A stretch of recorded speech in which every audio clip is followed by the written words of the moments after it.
கணேசாய நமக. முருகாசரணம். தை அமாவாசை. நாளை சிறப்புகள் நிறைந்த தை அமாவாசை 29/1/2025.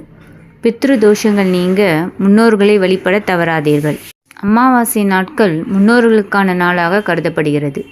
முன்னோர்களை வழிபட்டு நம் நன்றியை செலுத்த உகந்த நாட்கள் என கருதப்படும் 3 முக்கிய நாட்களில் மகாளி அமாவாசை, தை மற்றும் ஆடி அமாவாசை ஆகும். தை அமாவாசையும் அதில் ஒன்றாகும். வெள்ளிக்கிழமைகளில் வரும் அமாவாசை தினத்தன்று பித்ரு பூஜை முடித்த பின்னரே வீட்டில் விளக்கேற்ற வேண்டும். தை அமாவாசை அன்று பித்ருக்களுக்கு தர்ப்பணம் கொடுத்தால் ஸ்ரீ மகாவிஷ்ணு, சிவபெருமான் மற்றும் பித்ருக்களின் அருள் ஆசிகளுடன் எண்ணற்ற நன்மைகளும் நமக்கு கிடைக்கும். அந்நாளில் தர்ப்பணம் கொடுப்பது எப்படி, தர்ப்பணம் கொடுக்கும்போது செய்யக்கூடாதவை என்னென்ன என்பதை பற்றி பார்க்கலாம். முன்னோர்களுக்கு தர்ப்பணம் எவ்வாறு கொடுப்பது? நம்முடைய முன்னோர்கள் சக்தி நிறைந்தவர்கள். அவர்களை வழிபட்டால் புண்ணியமும் செல்வமும் நமக்கு கிடைக்கும். புத்ரு தோஷங்கள் நீங்கவும் அவர்களின் ஆசி பெற்று சிறப்பாக வாழவும் நம்முடைய வீட்டு வாசலில் காத்திருக்கும் பித்ருக்களுக்கு தர்ப்பணம் கொடுக்க வேண்டும்.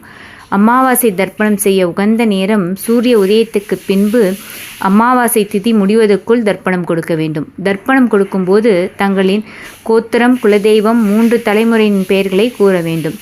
ஏன் முன்னோர்களை வணங்க வேண்டும்? ஒருவன் தன் பெற்றோரையும் குலதெய்வத்தையும் முன்னோர்களையும் வணங்காவிட்டால் மற்ற தெய்வங்களை வணங்கி பலனில்லை.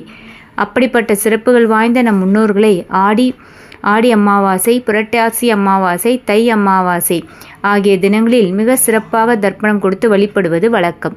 இந்த அமாவாசை தினத்தில் எறும்பு, பசு, காகம் மற்றும் அந்தணர்களுக்கு உணவளித்து அவர்களின் வயிற்றை நிறைத்தால் கடவுளின் ஆசியும் முன்னோர்களின் ஆசியும் கிடைக்கும்.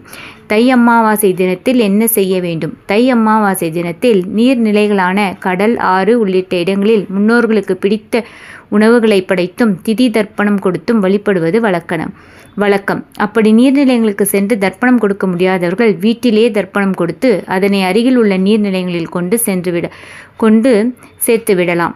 தானம் அளித்தல். இந்த தை அமாவாசை தினத்தில் கருப்பு உளுந்து, கருப்பு எள், வெல்லம், உப்பு, உடைகள், பார்லி ஆகியவற்றை நாம் தானம் அளிப்பது மிகவும் நல்லது. இதனால் நம் முன்னோர்களின் ஆசி கிடைக்கும். அமாவாசை விரதம் இருப்பது எப்படி? அமாவாசை விரதம் இருப்பவர்கள் காலையில் எழுந்து அருகில் இருக்கும் கடல், ஆறு போன்ற நீர்நிலைகளுக்கு சென்று குளித்துவிட்டு இறந்த முன்னோர்களுக்கு தர்ப்பணம் செய்ய வேண்டும். அதன் பிறகு முதியவர்களுக்கு அன்னதானம் வழங்க வேண்டும். அமாவாசை அன்று பெண்கள் வீட்டில் காலை உணவு உண்ணாமல் இறந்த மூதாதையர்களுக்கு பிடித்தமான உணவுகளையும் எண்ணெய் பதார்த்தங்களையும் செய்ய வேண்டும். அன்றைய சமையலில் எல்லா விதமான காய்களையும் சேர்த்து கொள்ள வேண்டும். விரதம் இருப்பவர்கள் எதுவும் சாப்பிடாமல் எத்தனை நபர்களை வணங்க வேண்டுமோ அத்தனை இலைகள் போட்டு சமைத்த உணவு, எண்ணெய் பதார்த்தங்கள், துணிகள் வைத்து அகல் விளக்கேற்றி தூபதீபம் காட்டி முன்னோர்களை மனதில் நினைத்து வழிபட வேண்டும். பிறகு படைத்த உணவுகளை இலையில் வைத்து காகத்துக்கு படைக்க வேண்டும். முன்னோர்களுக்கு படைத்த உணவுகளை காக்கைகள் உண்ட பிறகு வீட்டுக்குள் முறைப்படி அமர்ந்து சாப்பிட வேண்டும். முறைப்படி விரதமிருந்து முன்னோர்களை வழிபடுபவர்களுக்கு அவர்களின் ஆசி கிடைக்கும்.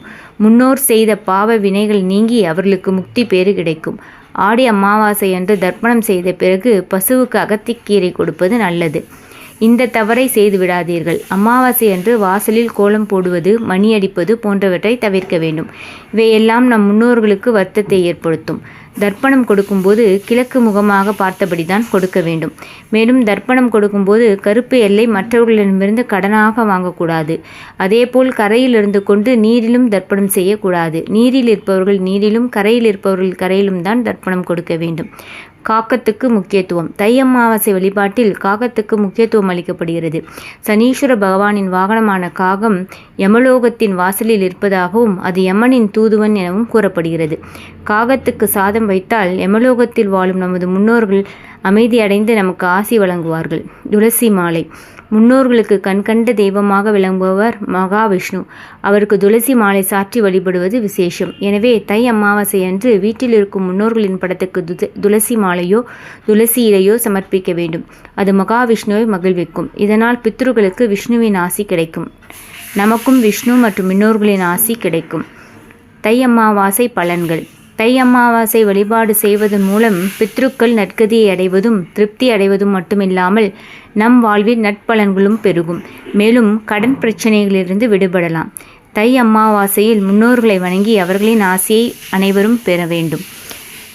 நன்றி.